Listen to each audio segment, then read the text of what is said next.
saludarles con la más cordial bienvenida a su programa Barra Sabatina de Telebachillerato en este tercer sábado de marzo, en el que además de presentarles las distintas secciones que preparamos para ustedes, compartiremos alguna información sobre temas relevantes de los ámbitos social, de salud y ambiental, como el Día Mundial del Sueño, el Día Internacional contra la Discriminación Racial, el Día Internacional de los Bosques, el Día Mundial del Síndrome de Down, el Día Mundial del Agua y el Día Internacional de la Felicidad, que celebraremos el próximo lunes, establecido por las Naciones Unidas para recordar la importancia de la felicidad y el bienestar como aspiraciones universales de los seres humanos.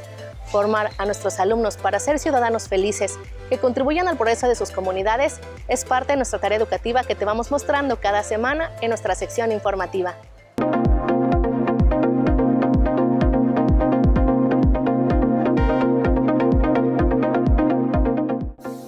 Bienvenidos al resumen informativo semanal de la Dirección General de Telebachillerato, hoy 18 de marzo del 2023. El TEBA Independencia nos ha dado una muestra de sus selecciones para escolares. Se logró un intercambio entre centros tebanos para la mejora de los macrotúneles y sus cultivos.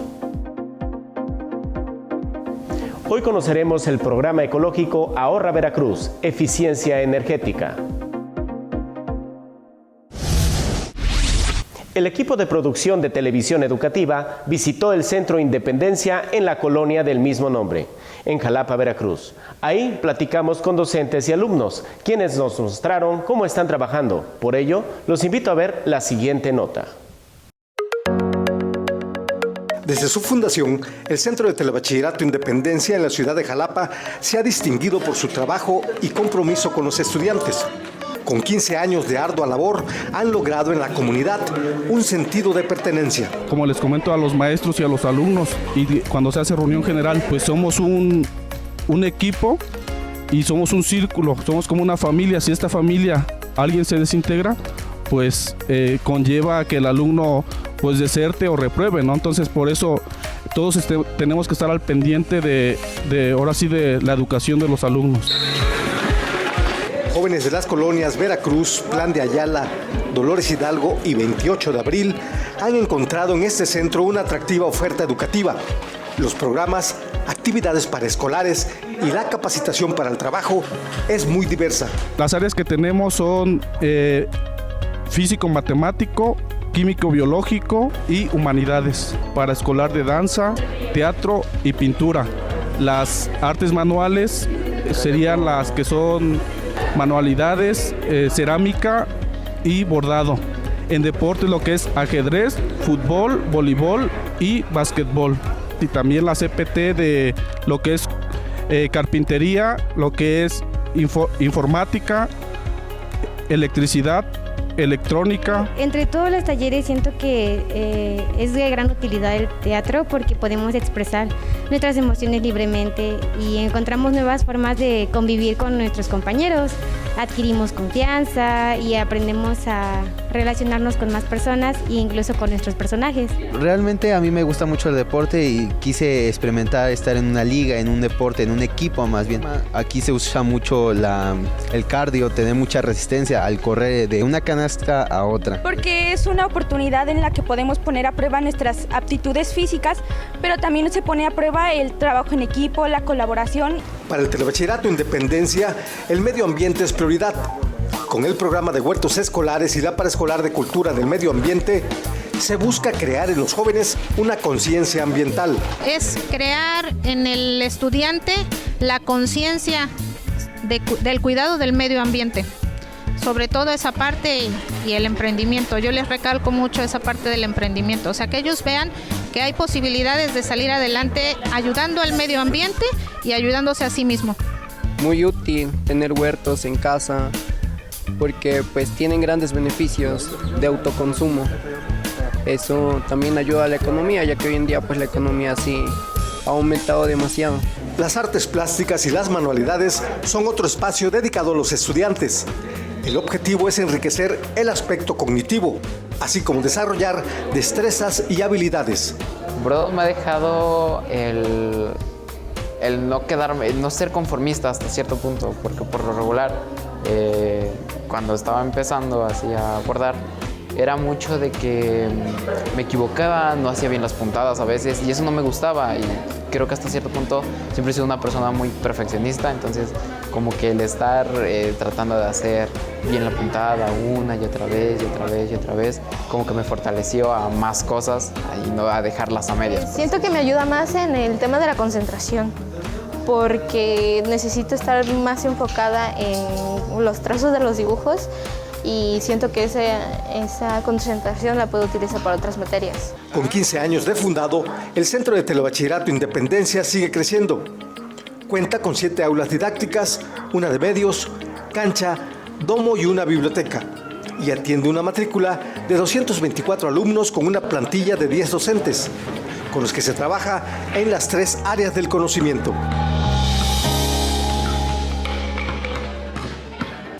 Esto es una pequeña probadita de lo que ofrece el Centro Independencia. En próximas emisiones les mostraremos todas las actividades de este telebachillerato. Como una muestra de hermandad, la comunidad educativa del Centro de Telebachillerato Buenavista donó al Centro de Jacarandas un pie de cría de lombriz roja californiana e información técnica de su cuidado. El objetivo es fomentar la cultura del reciclaje entre los alumnos del Centro de Jacarandas mediante la lombricultura y aprovechar los desechos de frutas, verduras o comida para generar productos como abono orgánicos y lixiviados. Este pie de cría consta de alrededor de 2,000 lombrices, las cuales con el cuidado adecuado se triplicarán en 3 meses. Es un pie de cría que ellos vayan aprendiendo a cuidarla. Primero tienen que saber cómo alimentarlas, es un punto bien importante.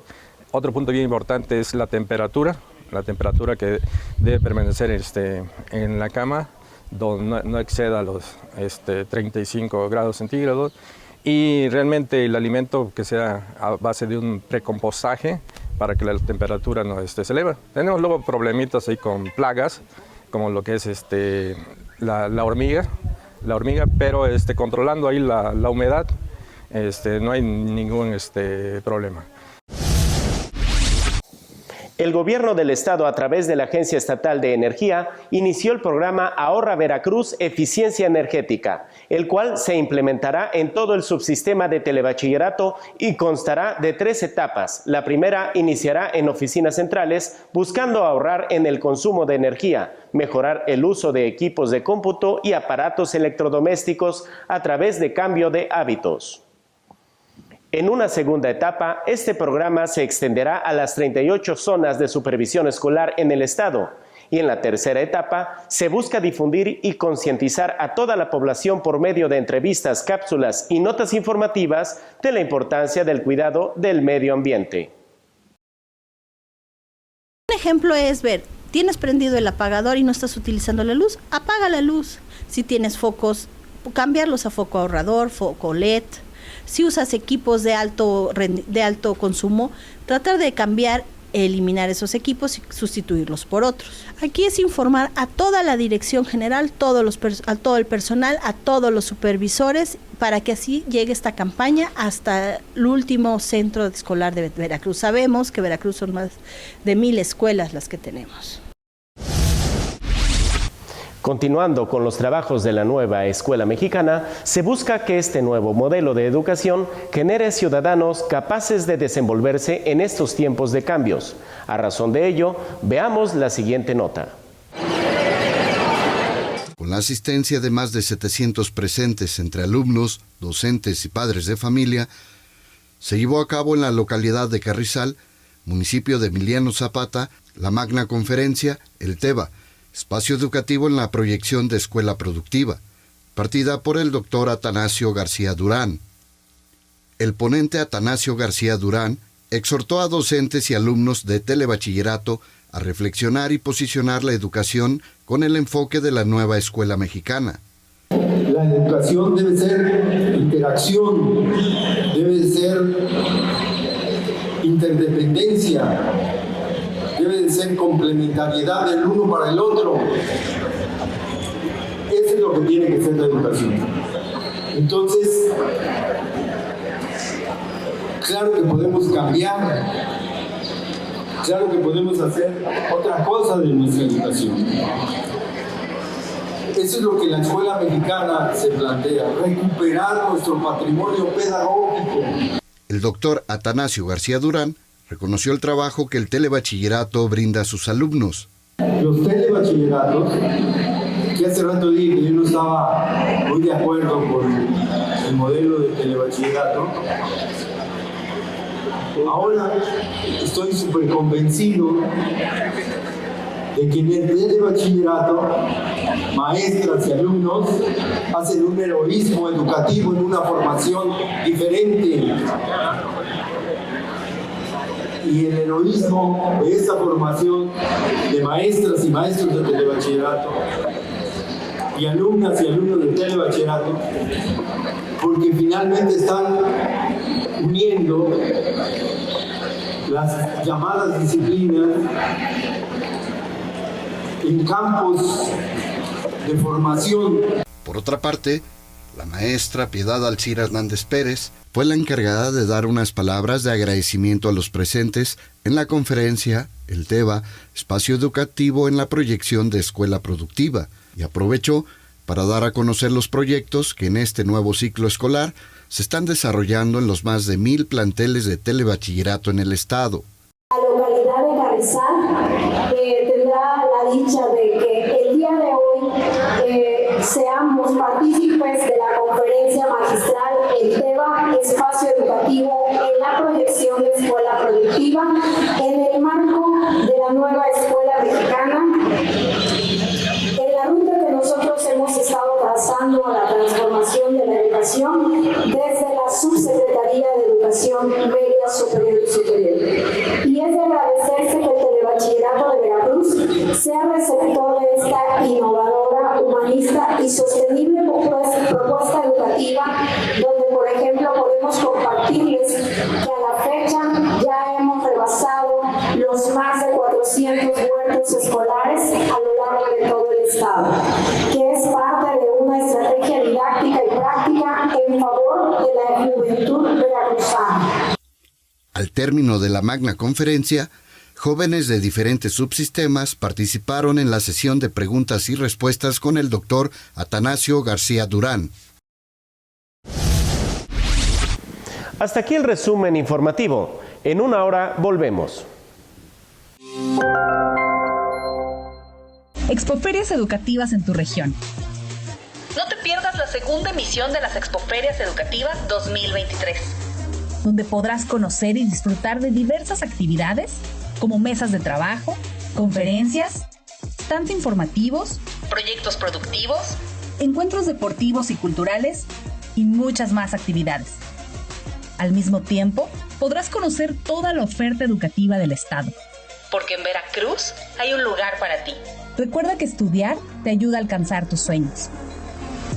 Expoferias Educativas 2023. Comenzó la segunda Expoferia Educativa, en la que el Telebachillerato de Veracruz participa mostrando la formación académica, cultural, artística, ambiental, tecnológica que brinda para que quienes terminan el nivel básico encuentren cerca de sus comunidades esta oferta de gran calidad y quienes ya están en el nivel medio superior permanezcan y sigan sus estudios superiores. Consulta el Facebook de la Dirección General para mayor información.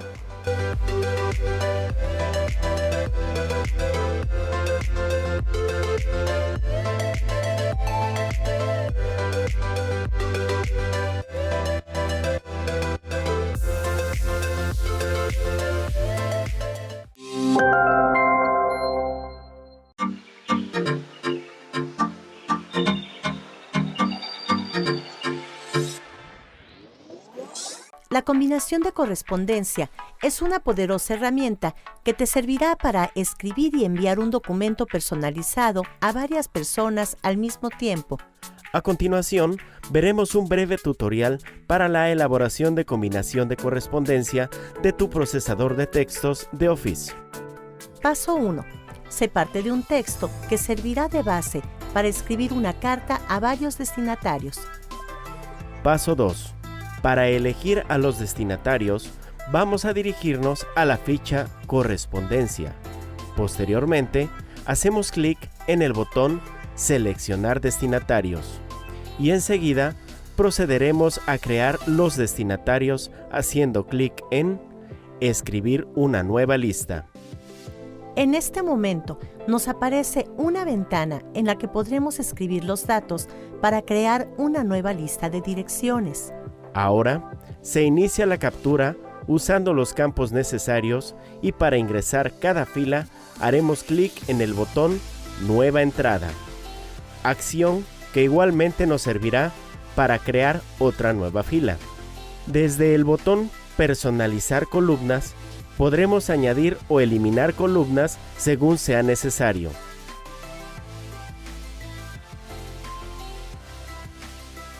Teniendo listos los datos, damos Aceptar.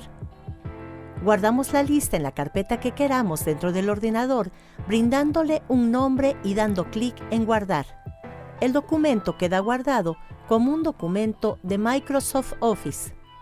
Ahora tenemos a disposición una lista de destinatarios. Esta acción se hace visible porque se activan botones dentro de la ficha Correspondencia. Paso 3. Para insertar a dirección en el punto de inserción, nos vamos al botón Bloque de direcciones. Y según elijamos dentro de este apartado, aparecerá Señor, Nombre y Apellidos, o solo el nombre o el nombre y los apellidos. Dejamos este formato con el efecto de nombre y apellidos. Ahora damos Aceptar y ya hemos insertado el bloque de direcciones. Para ver los datos, solo pulsamos en el botón Vista previa de resultados. Para poder avanzar y retroceder en nuestra lista de direcciones, usamos los botones de dirección que están en la parte superior derecha de nuestra pantalla, que tienen el aspecto de flechas direccionales. Paso 4. Para generar una página con cada dirección, pongámonos sobre el botón Finalizar y Combinar. A partir de aquí, podríamos imprimir los documentos y también podríamos enviar un mensaje de correo electrónico por cada elemento de nuestra lista de direcciones, siempre y cuando se cuente con un campo de la dirección de correo electrónico. Aquí, en este punto, también podríamos generar todas las direcciones en un solo documento Word. Paso 5. Para insertar un campo combinado, colocamos el cursor en nuestro texto de ejemplo y después damos clic en el botón Insertar campo combinado. Enseguida, se desplegará una ventana emergente que contendrá toda la lista con todos los campos de nuestra lista de destinatarios. Damos clic sobre cualquiera de ellos que creamos sea conveniente, por ejemplo, el de nombre, para que el campo nombre se inserte sobre el documento en el lugar en que previamente se colocó el cursor en nuestro texto ejemplo. De esta forma, podremos colocar cualquier campo en la parte que queramos de nuestro texto. Podemos ver de forma más clara los campos que hemos insertado dando clic en el botón Resaltar campos de combinación e inmediatamente se nos mostrarán con un fondeo gris. En este momento también podremos insertar una línea de saludo con frases como querido o estimado, etc., dando clic en el botón Línea de saludo. Paso 6. Botón Editar lista de destinatarios. Con esta función tú podrás modificar tu lista de contactos editando o filtrando datos. Bien, damos clic en este botón e inmediatamente se desplegará un menú. Ahora, empecemos dando clic en la opción Ordenar. Acto seguido, aparecerá una ventana en la que se podrá elegir el campo en el cual queremos ordenar. También podríamos elegir un segundo campo de ordenación, haciendo posible organizar en ascendente o descendente. Da clic en Aceptar para establecer el nuevo orden. Bien, en ese mismo menú, ahora vamos a filtrar. Dando clic en ese botón, aparecerá una ventana con campos en los cuales, escribiendo ciertas palabras en ellos, se hace posible la manipulación de filas, haciendo que solo aparezcan las que queramos determinar. Nota: también se puede hacer una lista de combinación partiendo de una base de datos creada en un documento Word. Es muy sencillo. Solo debes hacer clic en la pestaña Correspondencia. Ahora nos vamos a la opción Seleccionar destinatarios y elegimos Usar una lista existente. Selecciona tu documento Word. Después pulsa en Abrir y así activarás un origen. Puedes editarlo, insertar bloque de direcciones, etc., tal como lo vimos en los pasos anteriores.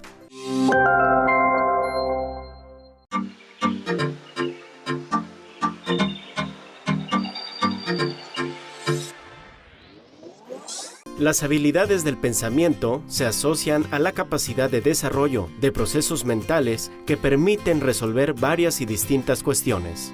Existen habilidades del pensamiento para expresar ideas con claridad, argumentar, simbolizar situaciones, recuperar experiencias pasadas o realizar síntesis. Las habilidades básicas del pensamiento son las que nos sirven para circular en el mundo cotidiano. Están ubicadas en el nivel prerreflexivo y tienen una función social. También apoyan el desarrollo de las habilidades del pensamiento para comprender cualquier situación o tema. Estas habilidades son: observación. Es el proceso mental de fijar la atención en una persona, evento o situación, con la finalidad de identificar sus características y, al ser representadas mentalmente, se conserven de modo que sean útiles y recuperables cuando se quiera. La observación tiene dos momentos. Observación directa, cuando se usan los sentidos como fuente primaria para conocer el objeto de estudio. Observación indirecta, cuando se conocen las características del objeto a través de otras personas o medios de comunicación que son las fuentes secundarias. Comparación. Este proceso consiste en identificar y establecer diferencias o semejanzas entre los objetos de estudio que permitan generalizar o particularizar las características de las personas, objetos, eventos o situaciones. La comparación es una extensión de la observación y es considerada esencial en la mayoría de los procesos básicos del pensamiento para distinguir y discernir. Para ordenar las diferencias se requiere definir el propósito de la comparación, establecer las variables, fijar la atención en las características relacionadas con las variables, identificar las diferencias, darse cuenta del proceso de comparación. Las semejanzas especifican características idénticas o similares de un objeto de estudio y pueden ser absolutas, relativas, intrínsecas, funcionales, implícitas o sobreentendidas. Las semejanzas se construyen al definir el propósito de la comparación, establecer las variables, fijar la atención en las características relacionadas con las variables, identificar las semejanzas, darse cuenta del proceso de comparación. Relación. La relación es el proceso que se da al obtener los datos, producto de la observación y comparación, y al abstraer la información necesaria para establecer nexos entre los datos de las experiencias previas, para así elaborar informes y crear teorías. Esta habilidad es poco más compleja que las anteriores, ya que establece relaciones, vincula información y origina o ratifica los resultados de la exploración. Para establecer las relaciones es necesario definir el propósito de la relación, establecer las variables, fijar la atención en las características relacionadas con las variables, identificar las diferencias y semejanzas, identificar nexos entre lo comparado, establecer las relaciones, identificar el proceso de relacionar. Clasificación. Es el proceso mental que permite agrupar personas, eventos, objetos o situaciones con base a sus semejanzas o diferencias. Es una operación epistemológica fundamental. También la clasificación permite identificar a un nuevo objeto de estudio desconocido y así identificar o definir sus conceptos y plantear hipótesis. La identificación sirve para agrupar conjuntos en categorías conceptuales que a su vez ayudan a limitar las características del objeto de estudio. Descripción. Describir consiste en aportar características de la persona, objeto, evento o situación, ya una vez observada, comparada y analizada. Y esta información debe ser clara, precisa y ordenada. Las preguntas son fundamentales para lograr una buena descripción. Persona: ¿quién es? ¿Cómo es? ¿Cómo se llama? ¿Qué edad tiene? ¿A qué se dedica? Objeto: ¿qué es? ¿Qué tiene? ¿Qué hace? ¿Qué función realiza? ¿Para qué se usa? Evento o situación: ¿dónde? ¿Cuándo? ¿Por qué? ¿Quiénes? ¿Qué pasó?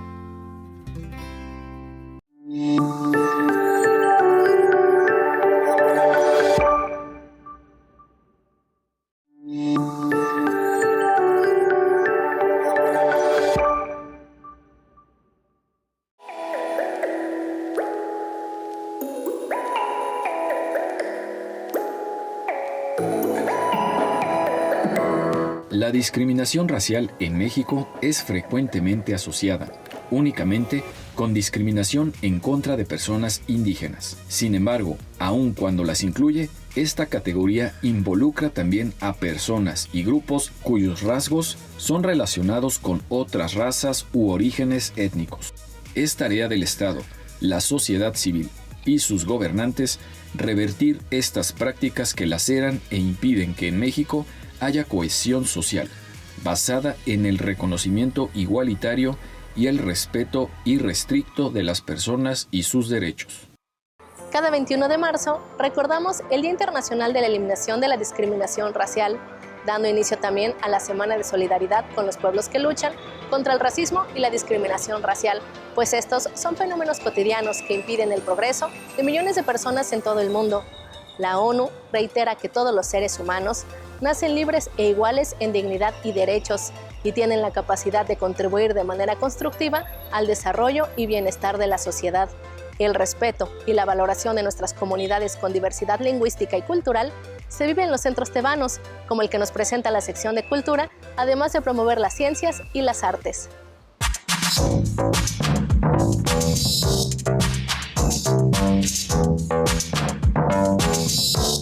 China sección la cultura cada chiwenanan na quinta chiwengan tutunaku tlanchit anitanti kakshiltit haeta tzoknita kashlawanchu kaliskuftit. Al norte del estado de Veracruz, en la Sierra de Ontontepec, se encuentran diversos municipios. Uno de ellos es Chinampa de Gorostiza. En su limítrofe se encuentra la localidad Kilómetro 22. Hasta esa comunidad enviamos un saludo al Telebachillerato Kilómetro 22. De la misma manera, expresamos nuestro afecto y reconocimiento por su labor y trayectoria al servicio de la educación al maestro Luis Ignacio Vázquez Ramos, supervisor de la zona escolar Osuluama. Enhorabuena a todos ellos y nuestras felicitaciones por el gran equipo que conforman. Buen día, soy la maestra Iracema Calle Saleta, coordinadora del Telebachillerato Kilómetro número 22 con clave 30ETH 0437F, municipio de Chinampa de Gorostiza, ubicado al norte del estado de Veracruz, en la Sierra de Ontontepec. Pertenecemos a la zona de supervisión Osuluama, dirigida muy atinadamente por el arquitecto Luis Ignacio Vázquez Ramos. Nuestra principal actividad económica en esa comunidad es agricultura, ganadería, comercio y se emplean en diferentes trabajos de servicio a diferentes lugares de llevar y traer, transportar mercancías. Para conocer el trabajo que llevan a cabo los docentes, el maestro Edgar Martínez Jiménez nos comparte acerca de su carga académica. Soy el profesor Edgar Martínez Jiménez, soy ingeniero agrónomo y llevo 16 años laborando en la institución educativa Telebachillerato Kilómetro número 22 del municipio de Chinampa de Gorostiza, Veracruz. Dentro de las asignaturas que imparto me corresponde la materia de química y física, en las cuales hemos participado en la Olimpiada de la Ciencia, obteniendo buenos resultados, y también tengo a mi cargo el área propedéutica de químico-biológico, y dentro de los proyectos principales que llevan a cabo mis estudiantes está la preparación de abonos orgánicos y los huertos escolares. Tengo a mi cargo también las actividades paraescolares dentro de las disciplinas de fútbol varonil y femenil. Y también se implementó la disciplina de taekwondo que se ha venido realizando de unos años atrás y de la cual hemos obtenido también lugares en la participación. Ahorita próximamente tenemos un evento deportivo en el que es la fase regional que se va a llevar a cabo en unos meses. La participación del equipo varonil ha tenido excelentes resultados, ya que en fecha pasada tuvimos el evento de zona, en los cuales quedaron campeones. Nos comparten sus triunfos académicos, el manejo del material reciclable, el fomento a las tradiciones, la celebración de fiestas patrias, conmemoración de efemérides y desfiles cívicos.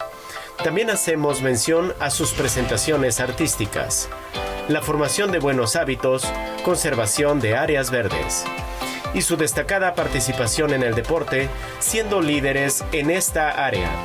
Así como la implementación de las diversas estrategias en el conocimiento a la cultura de la no violencia contra las mujeres. La capacitación docente y entusiasmo reflejado entre los compañeros maestros favorece el desarrollo de las diversas fortalezas en los estudiantes. Un agradecimiento a ustedes, profesores, por su gran labor escolar. Hola, buen día. Mi nombre es Verónica Yasmín Martínez Delgado. Curso el quinto semestre Grupo A del Telebachillerato, kilómetro número 22 del municipio de Chinampa de Gorostiza, Veracruz. En mi experiencia, el cursar el Telebachillerato ha sido una de las mejores decisiones que he tomado. A lo largo de estos años he tenido excelentes profesores que me han ayudado en mi formación educativa. No olvidar que el plantel también hace actividades, ya sea deportivas o escolares, que nos ayudan en nuestra formación, y a lo largo de estos 3 años he tenido las mejores amistades que he formado. Recuerdo que antes despreciaba mucho las matemáticas, pero desde que entré al nivel medio superior he podido aprender de una forma más fácil a través de mi maestro de matemáticas. Recuerdo que gracias a él y a su forma de enseñar logré que las matemáticas se fueran una de mis materias favoritas, y aparte elegir el área de físico-matemático.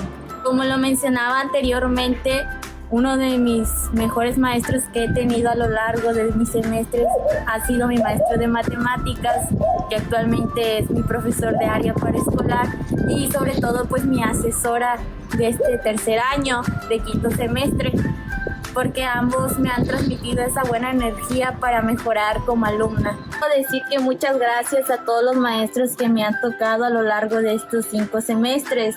Todos y cada uno me han orientado a ser una buena alumna, a ser responsable, respetuosa, a cumplir con mis tareas.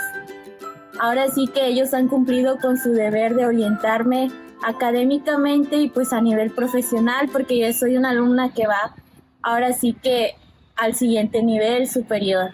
En efecto, de este plantel puedes ser un egresado exitoso y cursar la carrera de tu preferencia. Mi nombre es Raimunda Pérez Casanova y les quiero hablar de la experiencia que tuve al haber estudiado esta modalidad educativa.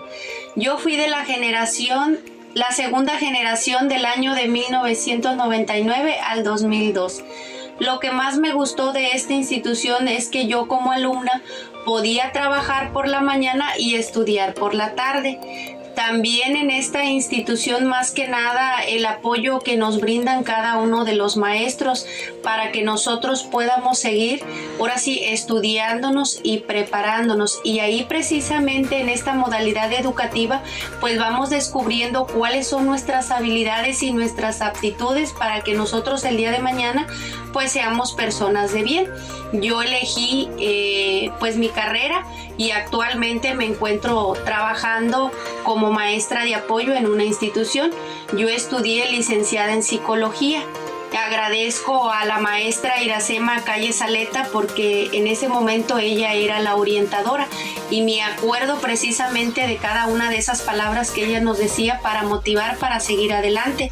También quiero agradecer al maestro Jorge Morrieta Pomares, al maestro Héctor Barrios Mellado, al maestro José Juan de la Cruz Pichardo y también al maestro Julián Martínez Jiménez por todo ese apoyo brindado, por esos conocimientos que nos transmitían día a día, a pesar de que no teníamos una institución digna, pues trabajaban, ¿sí? Y nos dedicaban el tiempo que nosotros necesitamos. ¿Por cuál motivo?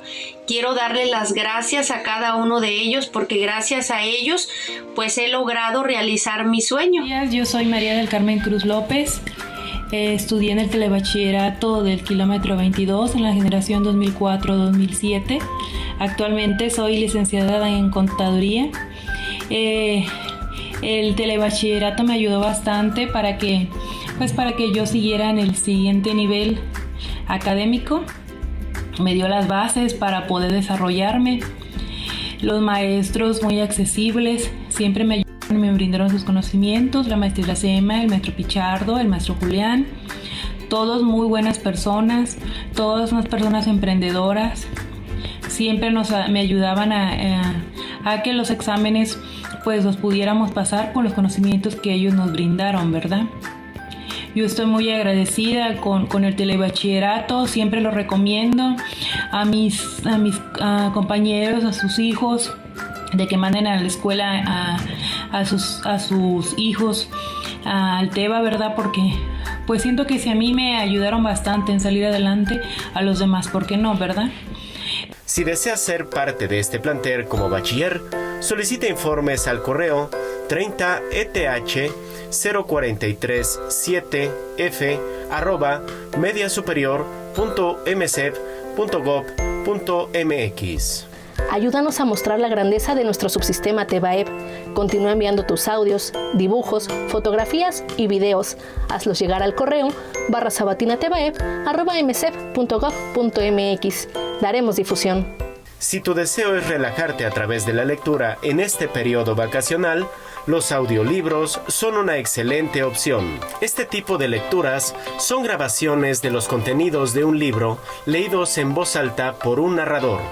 Practicar esta actividad es de beneficio porque desarrolla el pensamiento crítico y mejora las habilidades de comprensión. Consulta en el internet la página www.albarlearning.com. Te servirá de guía en un primer momento.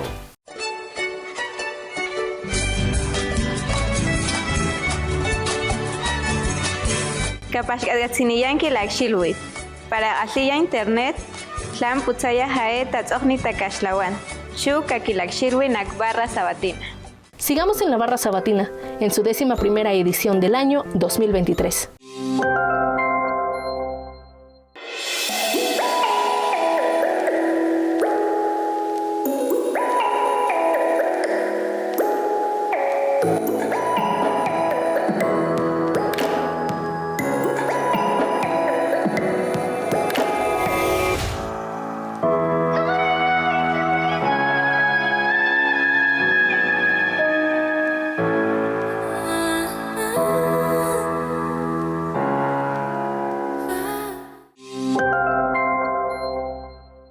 Desde 2003, la lengua de señas mexicana se declaró oficialmente como una lengua nacional junto con las lenguas indígenas y el español, lo cual ha facilitado el uso de esta lengua para la educación de las personas sordas.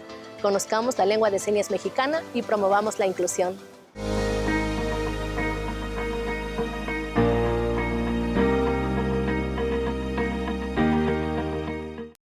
Hola, hoy vamos a aprender sobre los miembros de la familia.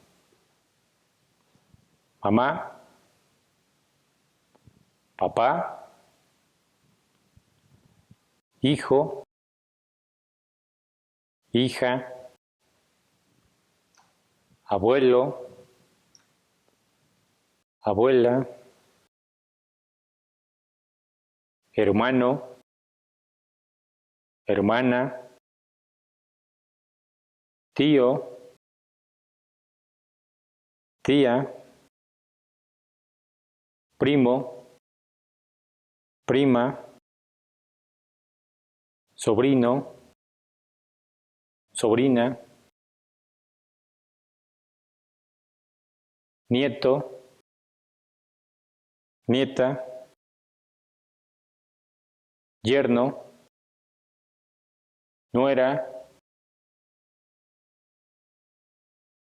suegro, suegra, cuñado,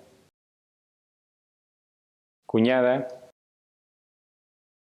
esposo y esposa.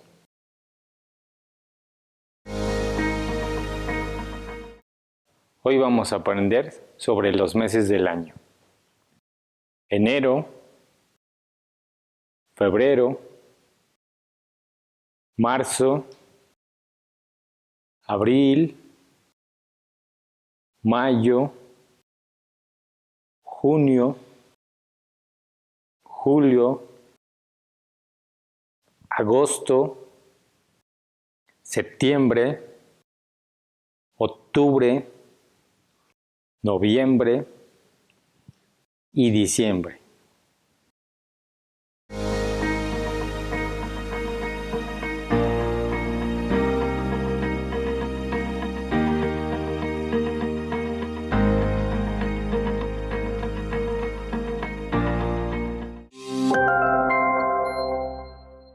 El Día Mundial del Sueño se celebra un viernes antes del equinoccio de primavera de cada año. Este año correspondió al 17 de marzo, con el objetivo de informar a la población acerca de los problemas del sueño, su prevención y manejo, así como el uso de medicamentos, educación y aspectos sociales. Te presentamos más información en la siguiente cápsula.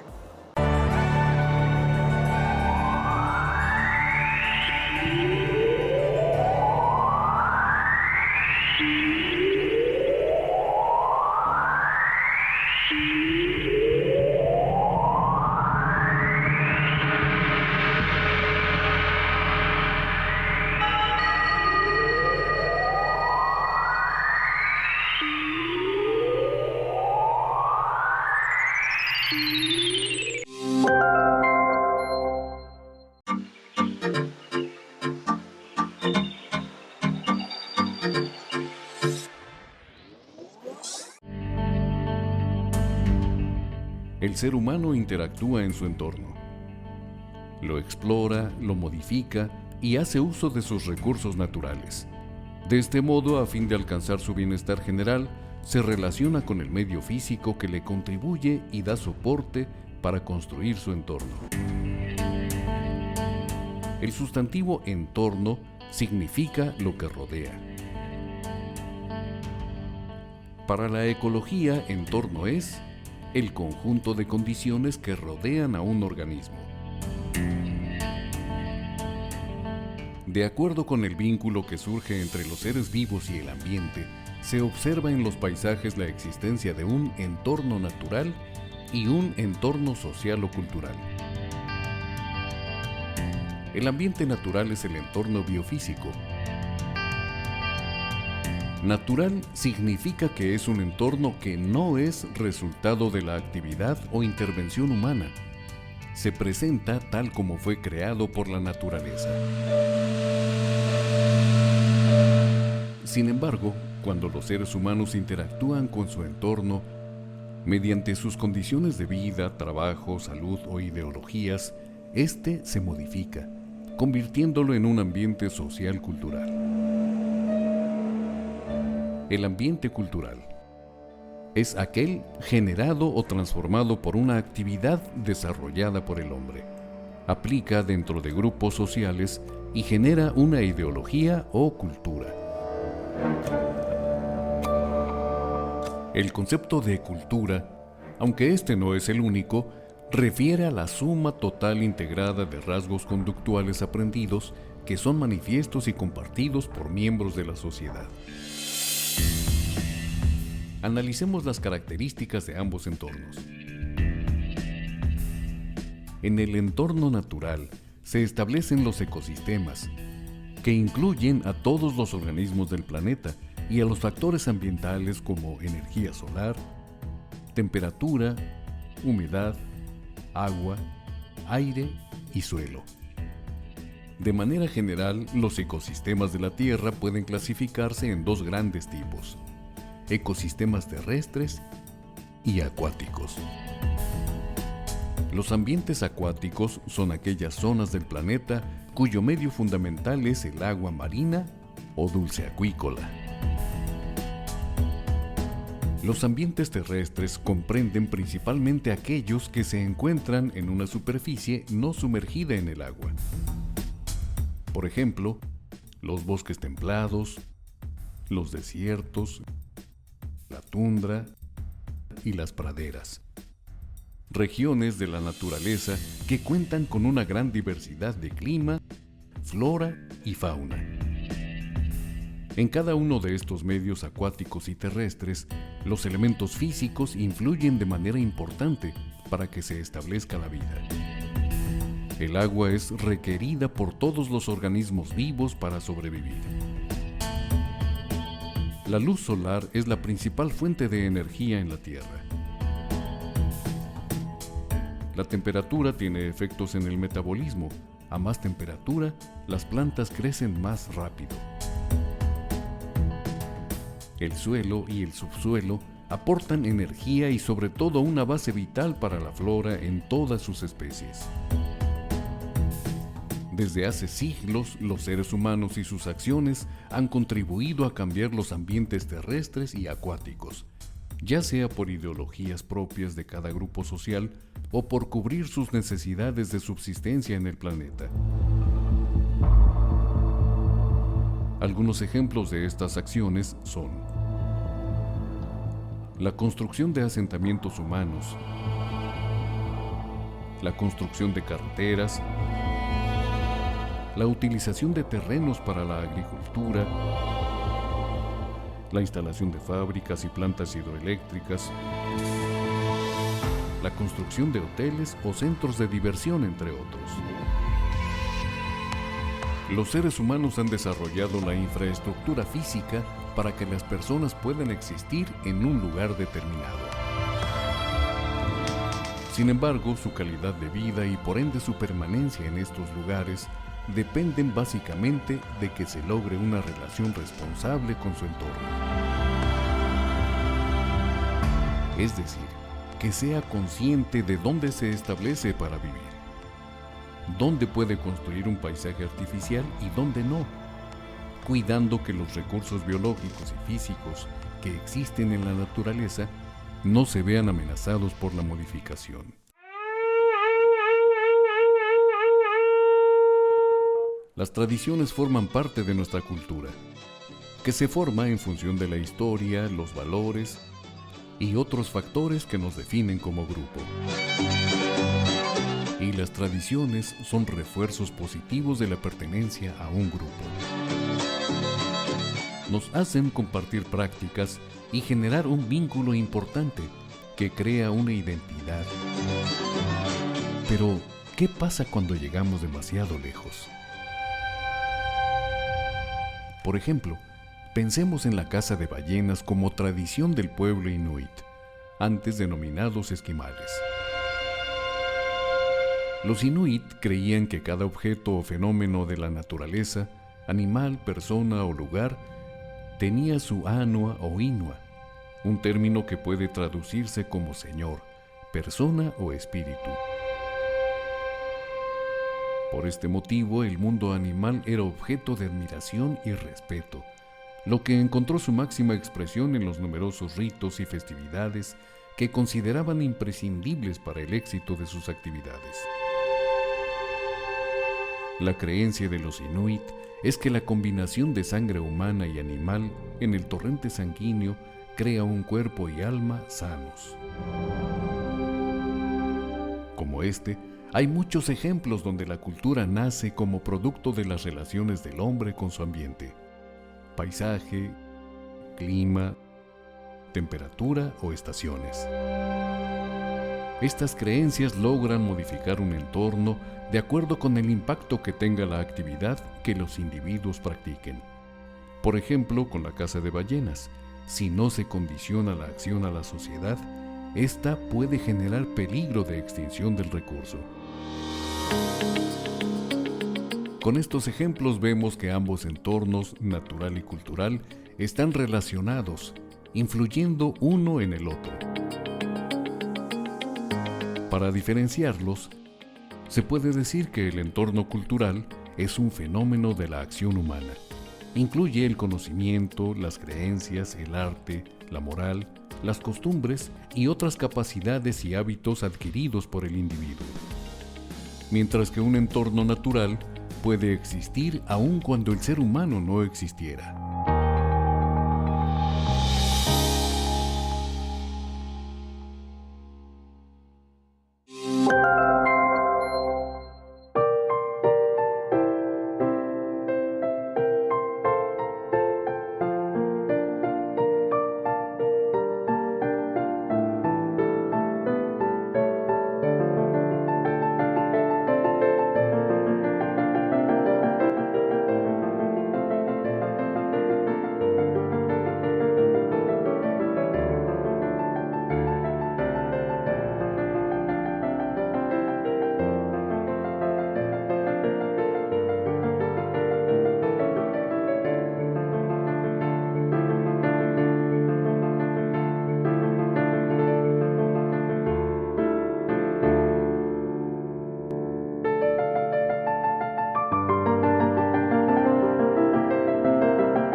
Tu participación en la barra sabatina es muy importante. Continúa enviándonos tus comentarios y aportaciones a través del correo electrónico y la red social que aparecen en pantalla. Vamos a una pausa y en breve continuamos.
El síndrome de Down es una alteración genética que se da por la presencia de un cromosoma extra. En lugar de 46 cromosomas que generalmente tenemos, las personas con síndrome de Down tienen 47. Y esta presencia del cromosoma extra es lo que da la trisomía 21. No hay una diferencia muy grande entre mujeres y hombres. El último estudio que se realizó no varía en gran porcentaje la diferencia de niños nacidos con síndrome de Down a las niñas. Entonces no marca mucha diferencia. Puede ser niño o puede ser niña el bebé nacido con síndrome de Down.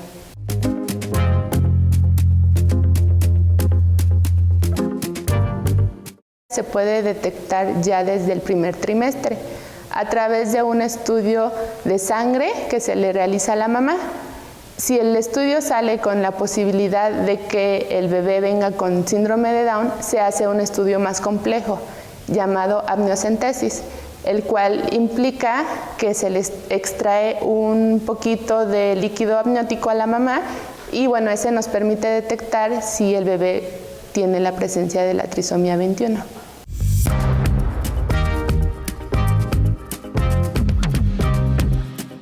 Los bebés necesitan atención particular desde la edad de estimulación temprana hasta la edad adulta, pero esto va a depender de cada pequeño.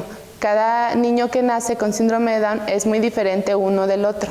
Generalmente los bebés con síndrome de Down nacen con problemas de corazón, por eso es importante que se les realice un chequeo. También algunos nacen con problemas visuales, con problemas auditivos y problemas digestivos. Son los padecimientos más comunes que vienen acompañando al síndrome de Down.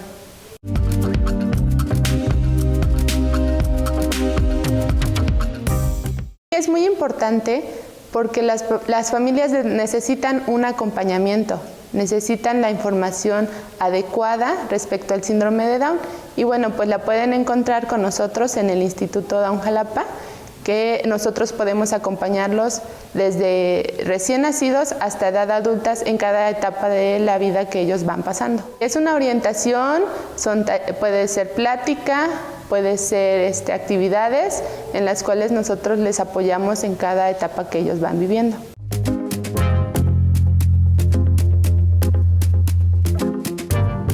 Existe la Convención para la Protección de los Derechos de las Personas con Discapacidad y en ella se incluye a las personas con síndrome de Down, pero bueno, ya está el documento. Es importante que ahora se lleve a cabo la ejecución de los derechos. Actualmente en México se habla más sobre inclusión, pero aún continuamos en el proceso.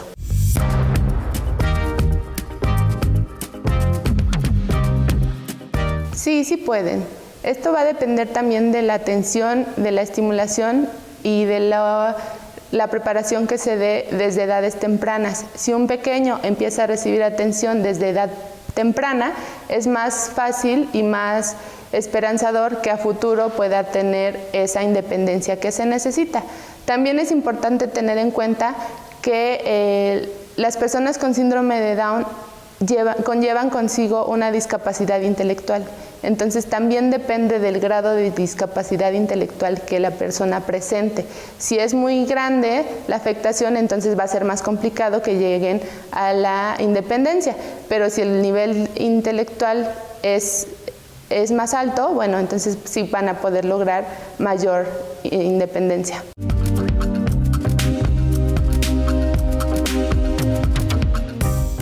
Cuando ellos llegan a la edad adulta, generalmente, pues como todos los demás, quieren obtener un trabajo, un empleo para generar dinero.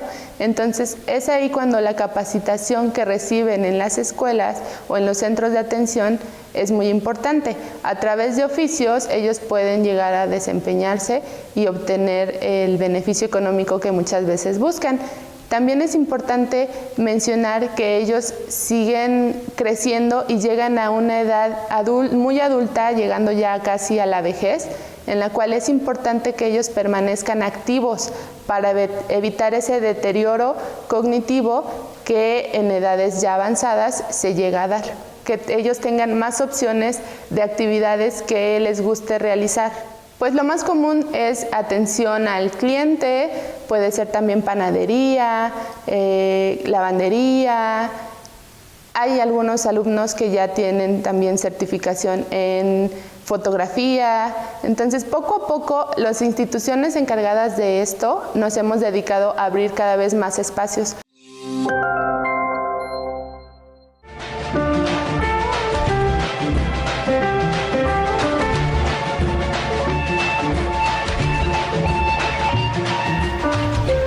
Con esta celebración, la Asamblea General de las Naciones Unidas quiere aumentar la conciencia pública sobre la cuestión y recordar la dignidad inherente, la valía y las valiosas contribuciones de las personas con discapacidad intelectual como promotores del bienestar y de la diversidad de sus comunidades. También quiere resaltar la importancia de su autonomía e independencia individual, en particular la libertad de tomar sus propias decisiones. El acceso adecuado a la atención de la salud, a los programas de intervención temprana y a la enseñanza inclusiva, así como la investigación adecuada, son vitales para el crecimiento y el desarrollo de la persona.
Al abdicar Agustín de Iturbide como emperador de México, los actores políticos establecen un supremo poder ejecutivo provisional formado por un triunvirato para convocar a un nuevo Congreso Constituyente el 7 de noviembre de 1823.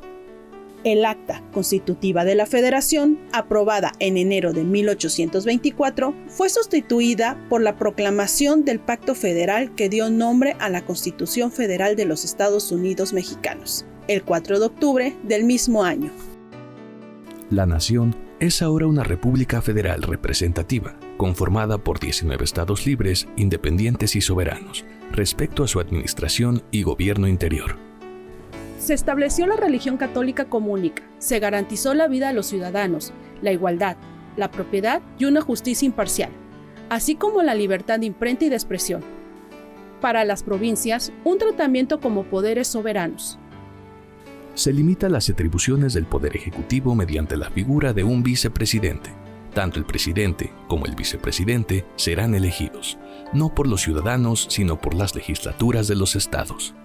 Así, Guadalupe Victoria fue electo como primer presidente y Nicolás Bravo como vicepresidente para el periodo del 1 de abril de 1825 al 31 de marzo de 1829. El poder, tanto para el gobierno general como para los estados, se dividió en 3 poderes. Poder judicial. Integrado por la Suprema Corte de Justicia y los tribunales. Es independiente de los otros 2 poderes y conservó el fuero civil y militar. El poder legislativo. Dividido en una Cámara de Diputados y otra de senadores. Este sanciona y vigila mediante un Consejo de Estado las acciones que toma el presidente. El poder ejecutivo. Representado en la figura de un presidente y un vicepresidente, ejecuta las leyes discutidas por ambas cámaras y organiza las distintas ramas de la administración. Ambos serían electos por los congresos estatales cada 4 años. La Constitución de 1824 concedió la supremacía del poder legislativo sobre el ejecutivo. Las 2 tendencias ideológicas manifiestas en el Congreso Constituyente fueron: los centralistas, encabezados por Fray Servando Teresa de Mier y Carlos María de Bustamante, y los federalistas, encabezados por Miguel Ramos Arizpe y Lorenzo de Zavala. Los centralistas optaron por la existencia de provincias con un gobierno central. Pensaban que el régimen federal debilitaría a la nación ante los intentos de reconquista española. Por su parte, los federalistas argumentaron que era deseo de los estados constituirse en una federación y exaltaban el fracaso de Iturbide como muestra del fracaso centralista. A pesar de ser una constitución liberal, la influencia de la colonia se reflejó en la protección de los intereses particulares de las oligarquías. La jerarquía eclesiástica conservó la mayor parte de los bienes materiales, el cobro de diezmos y su poder espiritual. El ejército, por su parte, mantuvo sus procedimientos e instancias jurídicas. Más que un gobierno federal, los estados conformaban una confederación, debido a las facultades que les concedió la Constitución. Al ser soberanos, se desprende del gobierno federal en materia de hacienda y guerra. Esta ley dejó al gobierno federal los ingresos provenientes de las aduanas, la venta de pólvora, sal y bienes nacionales. Además, los pagos por conceptos de correos y lotería, y una cantidad proporcionada por los estados llamada contingente. Fuera de ello, el gobierno federal no podría cobrar impuestos a los ciudadanos. Esta facultad estaba reservada a los estados. Ellos cobrarían impuestos a la compraventa y las alcabalas. La cantidad de dinero y tropas, contingente de sangre, que debían aportar los estados al gobierno federal no se cumplió con regularidad, dando como resultado una república débil y en constante crisis para atender sus obligaciones. La federación gobernaba sobre los estados, no sobre los ciudadanos, rasgos del confederalismo. Las legislaturas estatales elaboraron constituciones dedicadas a defender los derechos individuales de libertad, seguridad, igualdad y propiedad, reducidos a los derechos de libertad de expresión en la Constitución Federal. Los estados también establecieron derechos ciudadanos y normaban los procesos electorales y la conformación de ayuntamientos, entre muchos otros aspectos. La Constitución de Cádiz autorizó la formación de ayuntamientos a partir de cada 1000 habitantes, por lo que los pueblos proliferaron, abriendo el gobierno local al sector de la población en detrimento de la autoridad de los ayuntamientos de las ciudades. Para controlar la autonomía política de los pueblos, se aumentó el requisito demográfico para la constitución de ayuntamientos a 3,000 y 5,000 habitantes, quedando estos en manos de las élites locales. En el ámbito internacional, Inglaterra, Estados Unidos, Colombia, reconocieron la independencia de la República Mexicana. Arribaron inversiones inglesas en el sector minero del centro del país y la liberación comercial permitió la importación de productos antes monopolizados por España. Durante su gobierno, Guadalupe Victoria cubrió el pago de sueldos del ejército gracias a un préstamo que le concedió Inglaterra, logrando con ello una estabilidad política. Aunque esto trajo graves consecuencias para México. Las asociaciones políticas llamadas logias masónicas aumentaron y dificultaron los acuerdos del Congreso. La logia escocesa se introdujo a México por militares liberales españoles. Su vicepresidente fue Nicolás Bravo. La logia masónica del Rito York, a la cual se afilió Lorenzo de Zavala, la creó Guadalupe Victoria como contrapeso a la logia escocesa. La logia escocesa era moderada, minimizaba el federalismo y el antiespañolismo.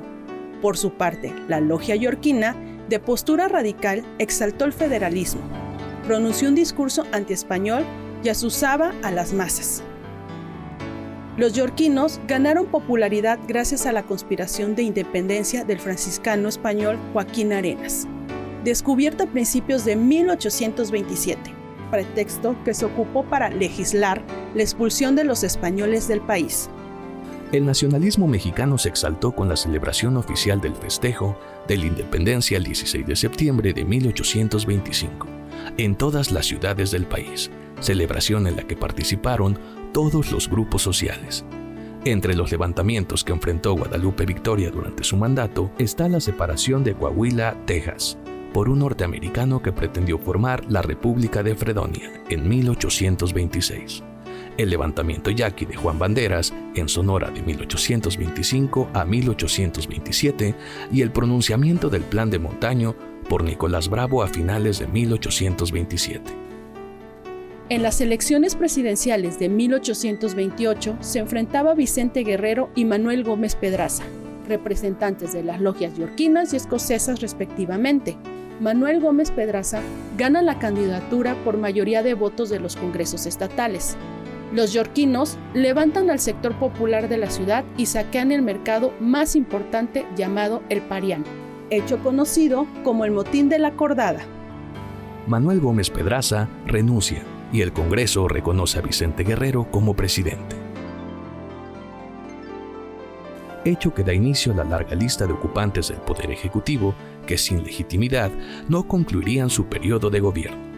Años más tarde, las mencionadas ideologías conformarían el Partido Liberal y Partido Conservador respectivamente. A pesar de la inestabilidad política, se vivió una recuperación económica en el comercio, la agricultura, la minería y la industria. Se quitaron impuestos a ciertos productos y servicios, aumentando el poder adquisitivo de la población. Se registró un aumento demográfico de 6.1 millones de personas en 1810 a 6.5 en 1824. La utilización de la vacuna contra la viruela, la importación de alimentos y el desarrollo en las comunicaciones permitieron mejorar las condiciones de vida de la urbe mexicana en comparación de la época colonial.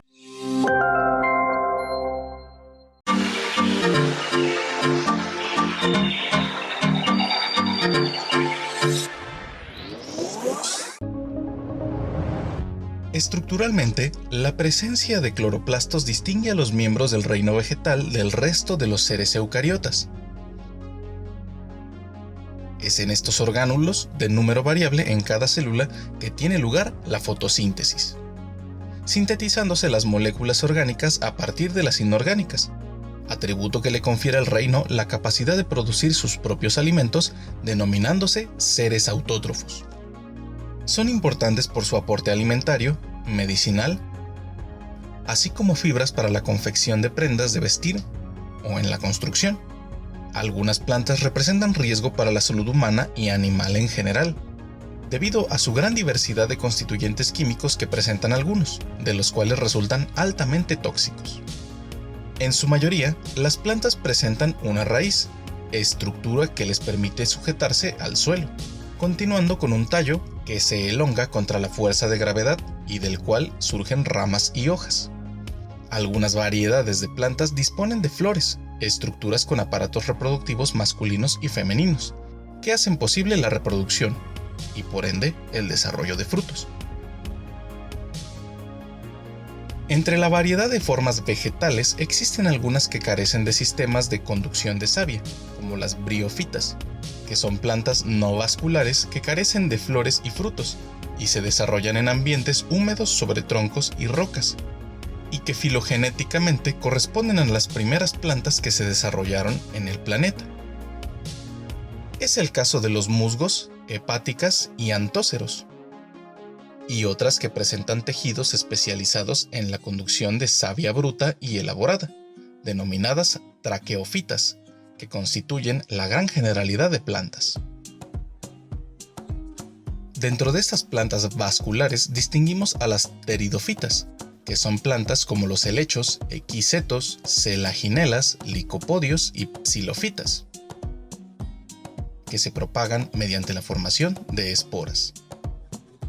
Existe también otro grupo, que producen semillas y se separan en dos grupos.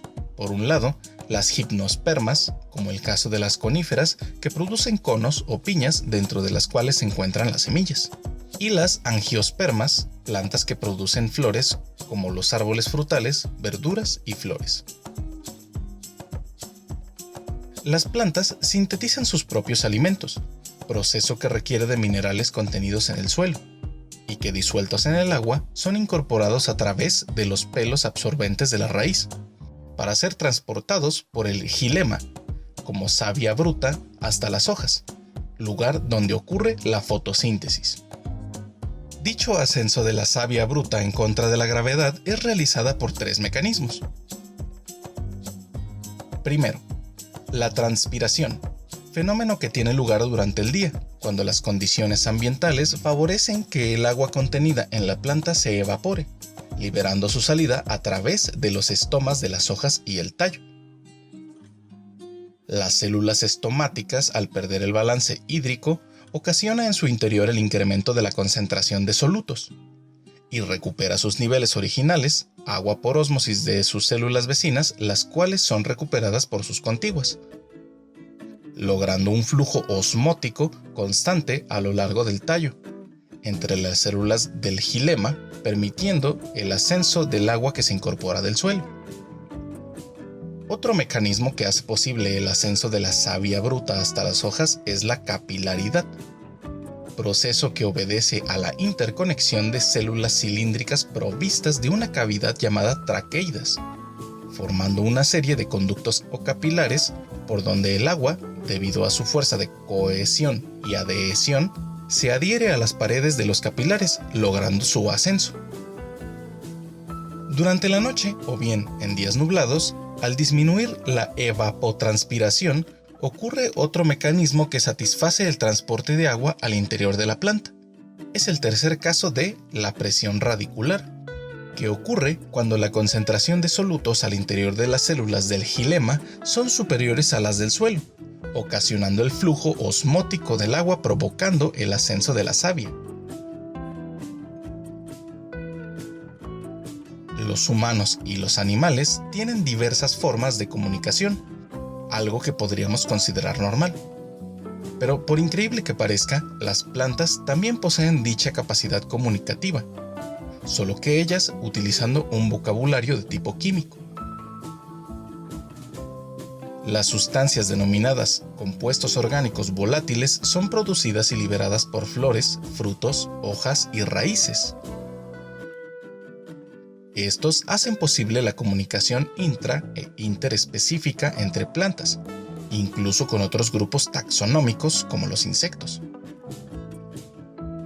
Es el caso de las moléculas, mejor conocidas como aromas, que emitidas por las flores les permite atraer agentes polinizadores.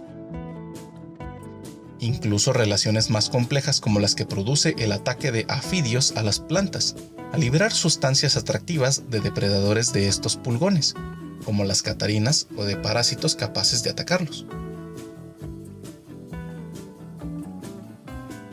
Desde la década de 1980 se evidenció que árboles de álamo y arce, recién podados, experimentaban próximos al área de corte incrementos inusuales en la concentración de fenoles, correspondiendo dichos fenoles a metabolitos secundarios de efecto bactericida y fungicida, mismos que no se detectaban en plantas sanas, observándose un patrón similar en la producción de dichos metabolitos en plantas sanas próximas al área de poda, lo que permitió considerar por primera vez que la liberación al aire de ciertas sustancias constituía un mecanismo de comunicación entre dichas plantas. La muerte de gran número de antílopes kudu en la reserva Transvaal de Sudáfrica, provocada por la concentración excesiva de taninos en sus cuerpos, compuesto de alta toxicidad, cuyo consumo afecta hígado y riñones en animales ramoneadores, permitió identificar un mecanismo de comunicación y defensa mutualista entre las acacias, en particular de la especie Acacia drepanolobium, cuyas hojas son consumidas como alimento por los antílopes. Al determinar que las ramas lesionadas por los primeros antílopes que llegan a alimentarse liberan etileno, una sustancia con funciones de mensajero que induce la producción de taninos en plantas vecinas antes de ser dañadas por los antílopes. Quizás sea por ello que otros organismos que se alimentan de la misma planta, como las jirafas, no se alimentan de plantas contiguas. Procesos comunicativos entre plantas que, aún diferentes en cuanto a su género y especie, son capaces de inducir cambios bioquímicos contra organismos competidores al incidir sobre determinados genes. No cabe duda que la comunicación es una capacidad adaptativa de los seres vivos, y en particular una capacidad de tipo químico que tiene lugar en el reino vegetal, con la liberación de compuestos orgánicos volátiles como el etileno y el éster metílico del ácido salicílico, entre otros compuestos, capaces de entablar contacto induciendo cambios bioquímicos como mecanismo de defensa contra la acción de competidores, predadores, parásitos o patógenos, así como la atracción de organismos benéficos.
Nuevamente les presentamos las noticias del sector educativo.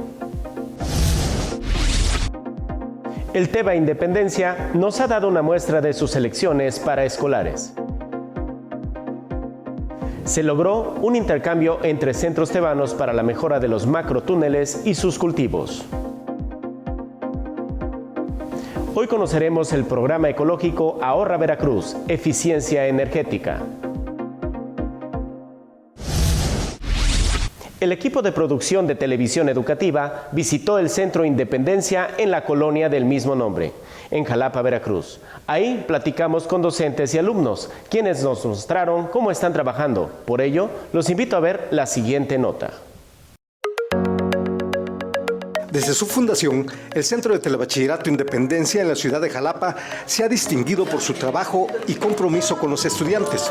Con 15 años de ardua labor, han logrado en la comunidad un sentido de pertenencia. Como les comento a los maestros y a los alumnos, y cuando se hace reunión general, pues somos un equipo y somos un círculo, somos como una familia. Si esta familia alguien se desintegra, pues conlleva a que el alumno pues deserte o repruebe, ¿no? Entonces por eso todos tenemos que estar al pendiente de ahora sí de la educación de los alumnos. Jóvenes de las colonias Veracruz, Plan de Ayala, Dolores Hidalgo y 28 de abril han encontrado en este centro una atractiva oferta educativa. Los programas, actividades paraescolares y la capacitación para el trabajo es muy diversa. Las áreas que tenemos son físico-matemático, químico-biológico y humanidades, paraescolar de danza, teatro y pintura.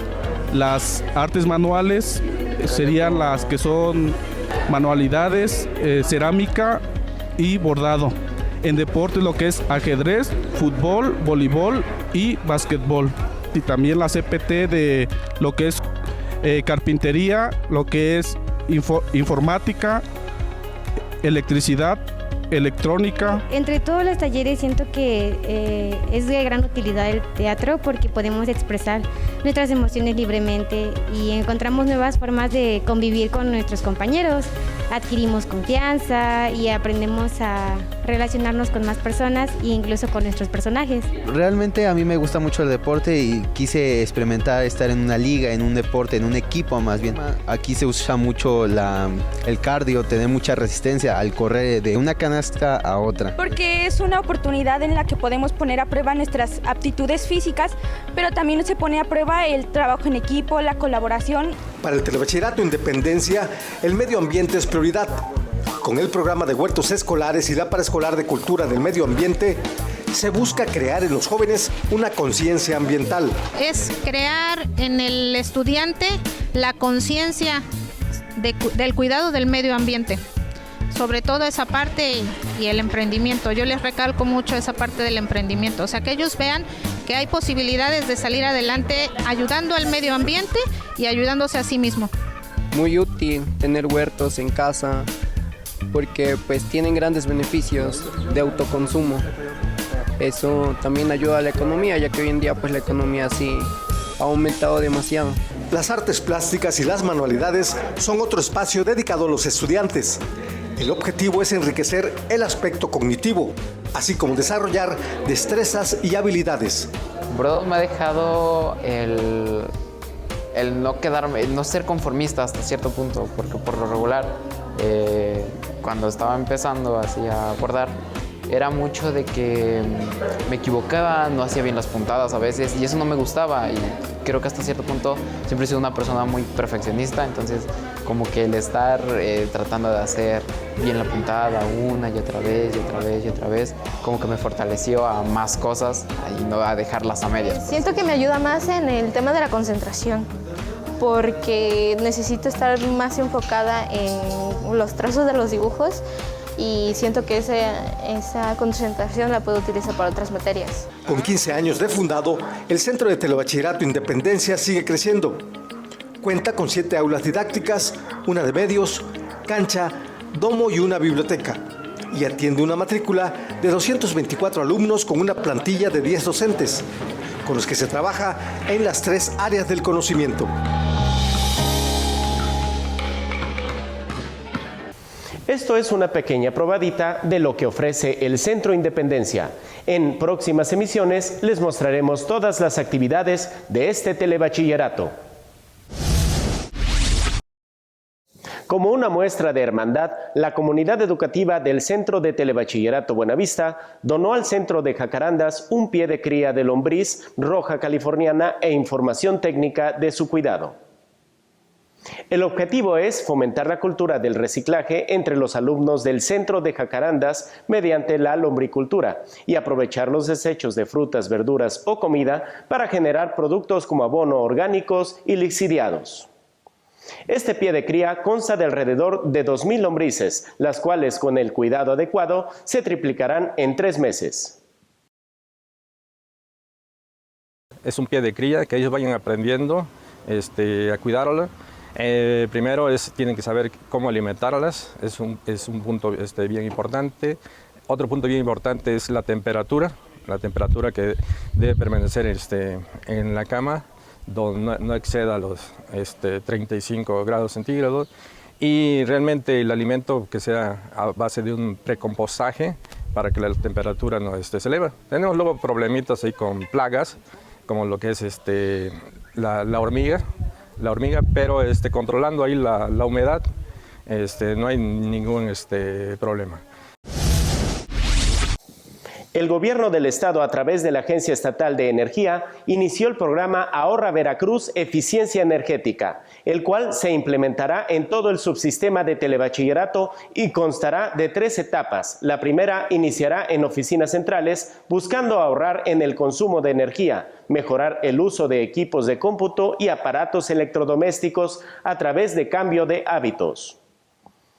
En una segunda etapa, este programa se extenderá a las 38 zonas de supervisión escolar en el estado. Y en la tercera etapa, se busca difundir y concientizar a toda la población por medio de entrevistas, cápsulas y notas informativas de la importancia del cuidado del medio ambiente.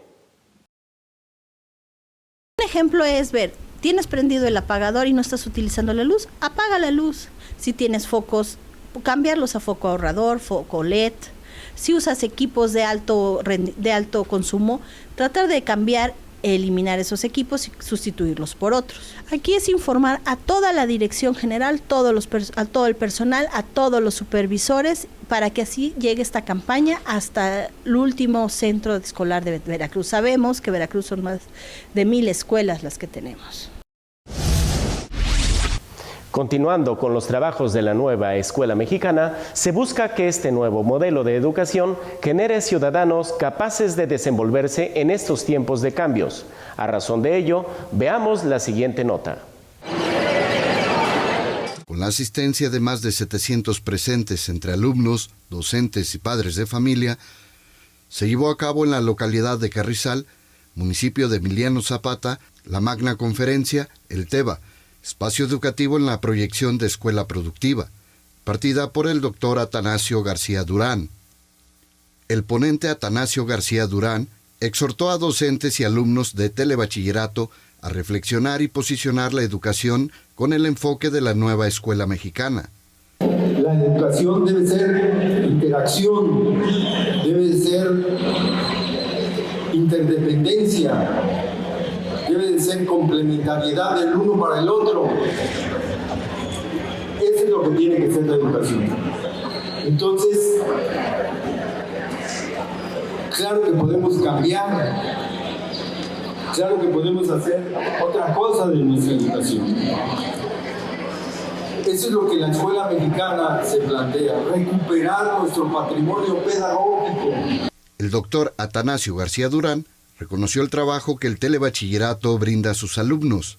Los telebachilleratos, que hace rato dije que yo no estaba muy de acuerdo con el modelo de telebachillerato, ahora estoy súper convencido de que en el telebachillerato maestras y alumnos hacen un heroísmo educativo en una formación diferente. Y el heroísmo de esa formación de maestras y maestros de telebachillerato y alumnas y alumnos de telebachillerato, porque finalmente están uniendo las llamadas disciplinas en campos de formación. Por otra parte, la maestra Piedad Alcira Hernández Pérez fue la encargada de dar unas palabras de agradecimiento a los presentes en la conferencia El TEBA, Espacio Educativo en la Proyección de Escuela Productiva, y aprovechó para dar a conocer los proyectos que en este nuevo ciclo escolar se están desarrollando en los más de 1000 planteles de telebachillerato en el estado. La localidad de Carrizal tendrá la dicha de que el día de hoy seamos partícipes de la conferencia magistral El TEBA, Espacio Educativo en la Proyección de Escuela Productiva, en el marco de la nueva escuela mexicana. En la ruta que nosotros hemos estado trazando a la transformación de la educación desde la Subsecretaría de Educación Media, Superior y Superior. Y es de agradecerse que el telebachillerato de Veracruz sea receptor de esta innovadora, humanista y sostenible propuesta educativa, donde, por ejemplo, podemos compartirles que a la fecha ya hemos rebasado los más de 400 huertos escolares a lo largo de todo el estado, que es parte de una estrategia didáctica y práctica en favor de la juventud veracruzana. Al término de la magna conferencia, jóvenes de diferentes subsistemas participaron en la sesión de preguntas y respuestas con el doctor Atanasio García Durán. Agradecemos nos haya acompañado en este resumen informativo. Mi nombre es Emanuel Ortega y a nombre del equipo de producción agradecemos su preferencia y les invito a que continúen sintonizando La Barra Sabatina. Este Día de Celebración Mundial de los Bosques nos ayuda a crear conciencia sobre la importancia de todos los tipos de ecosistemas boscosos y de árboles. Los bosques cubren 1/3 de la superficie terrestre del planeta y juegan un papel fundamental en la vida de muchos de sus habitantes. Alrededor de 1.600 millones de personas, incluidas más de 2.000 culturas indígenas, dependen de los bosques para vivir. Pese a los increíbles beneficios ecológicos, económicos, sociales que nos brindan los bosques, la deforestación continúa a un ritmo de 13 millones de hectáreas al año y es responsable de entre un 12 y un 20% de las emisiones de gases que producen el efecto invernadero y contribuyen al calentamiento global.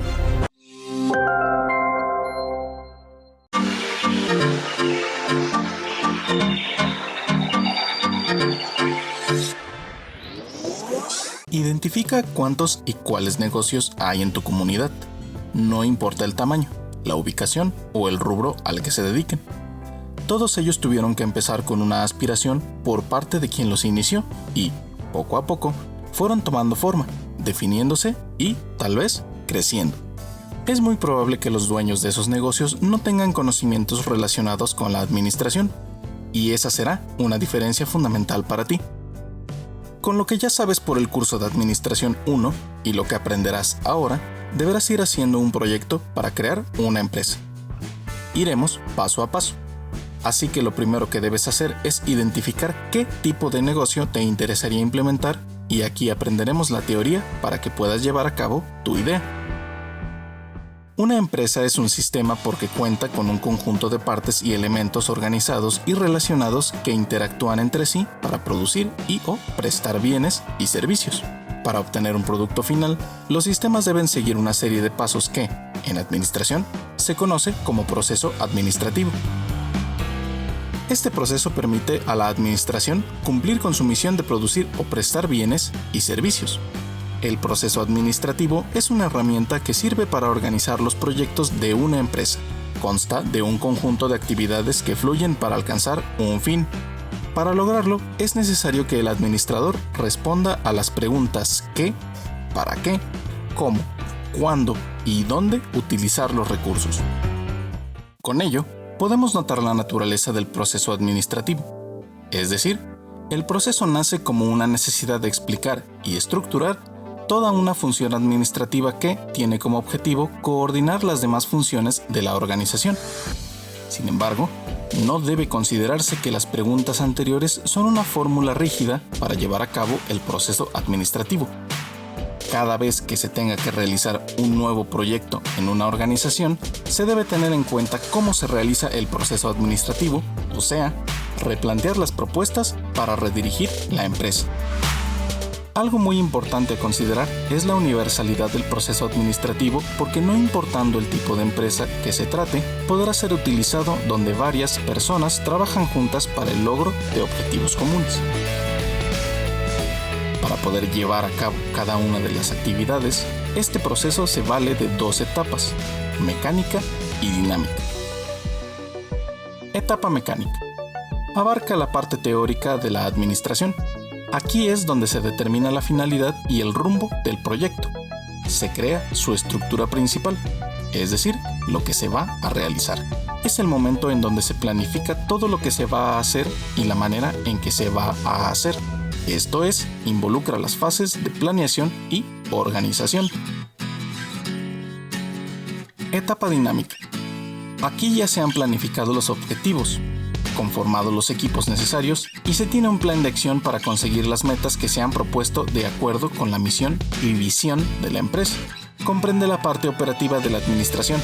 En otras palabras, consiste en la aplicación de lo planificado y consta de las fases de dirección y control. ¿En qué consiste cada una de estas fases? Planeación. Aquí se establecen los objetivos que se quieren conseguir y los pasos que son necesarios para lograrlo.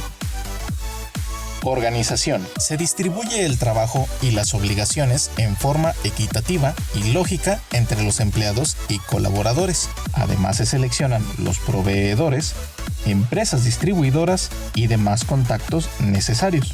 Dirección. Es la ejecución de las indicaciones asignadas en la fase de organización y así conseguir el objetivo de la empresa. Control. En esta fase se rectifican los pasos, logros y objetivos señalados y se redistribuyen los procesos anteriores en caso de ser requerido. Es importante señalar que estas fases conforman un ciclo dentro del proceso administrativo, ya que cada vez que un proyecto planeado se cumple, el procedimiento vuelve a empezar. Algunos estudiosos consideraron que sería más fácil entender un proceso tan complejo como la administración si se descompone en partes y se identifican las relaciones básicas entre cada una de ellas. Por eso es que se hizo la división de las fases. Tiene fines didácticos.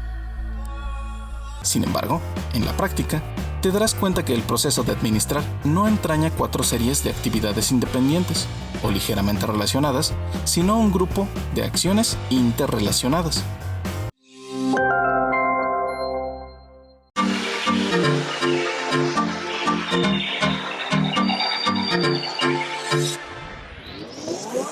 Iniciemos con el tema de despejes de fórmulas a través de operaciones inversas. Aquí tenemos una tabla de operaciones y sus correspondientes operaciones inversas. Por ejemplo, podemos ver que de la operación suma, su operación inversa es la resta. Lo mismo aplica en el caso contrario, de la operación resta, su operación inversa es la suma. Por otro lado, de la operación multiplicación, su operación inversa es la división. Igualmente, de la operación división, su operación inversa es la multiplicación. Y finalmente, de la operación potenciación, que significa elevar algún número, alguna variable o un número, la operación inversa es la radicación, que significa sacar alguna raíz. Finalmente, como es obvio, de la operación de radicación, su operación inversa es la potenciación.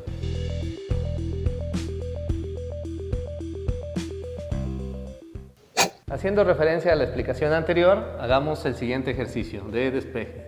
Tenemos, por ejemplo, la ecuación y es igual a x más z. Recordemos antes de resolverla un pequeño detalle.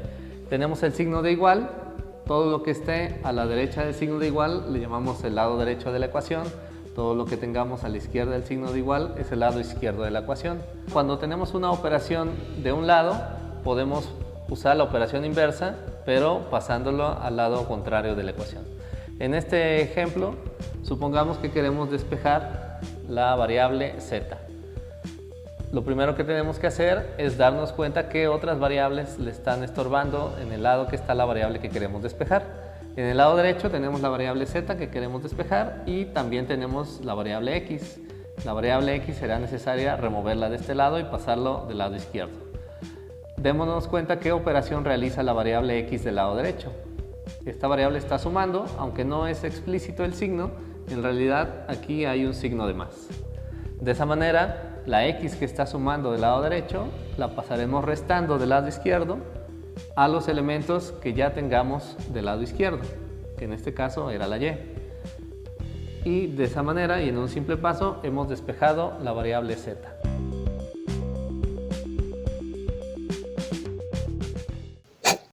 Pasemos ahora al siguiente ejemplo. Tenemos la definición operacional de la fuerza, donde indica que fuerza es igual a masa por aceleración.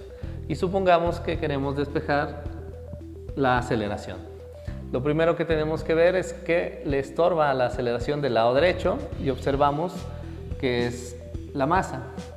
La masa se encuentra multiplicando del lado derecho, por la cual pasará con su operación inversa del lado izquierdo.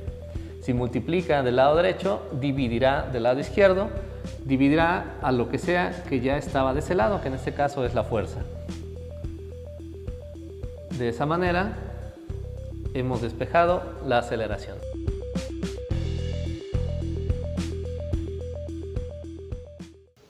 Veamos ahora el ejemplo de una ecuación donde tenemos una potencia y que al despejar utilizaremos su operación inversa, es decir, la radicación. Tenemos aquí la definición operacional de la energía a primer orden de la que hablaba Einstein, donde tenemos que la energía es igual a la masa por la velocidad de la luz elevada al cuadrado. Supongamos que queremos despejar la letra C, que es la velocidad de la luz. Lo primero que tenemos que hacer es fijarnos qué otras variables se encuentran de ese lado derecho y removerlas para gradualmente ir dejando sola a esa variable C. Vemos que la m o la masa se encuentra del lado derecho multiplicando, por lo que pasará del lado izquierdo con su operación como su operación inversa. Hasta este punto tenemos la fórmula de esta manera. Sin embargo, nosotros no queremos despejar c cuadrada, sino queremos la c elevada a la 1 únicamente. Lo que podemos hacer es ver que ese cuadrado que se encuentra del lado derecho, que es una potencia, puede pasar como raíz del lado contrario. Colocamos lo que ya tenemos, el cuadrado del lado derecho pasa como raíz del lado izquierdo y hemos terminado el despeje de la velocidad de la luz.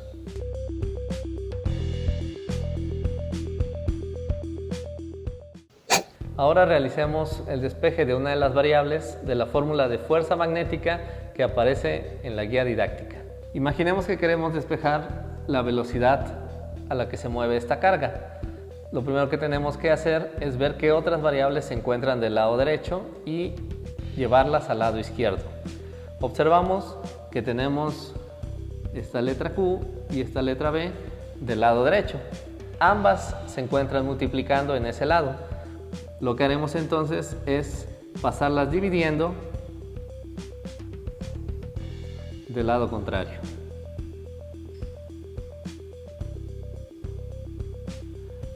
Y de esa manera hemos despejado la velocidad a la que se mueve una carga.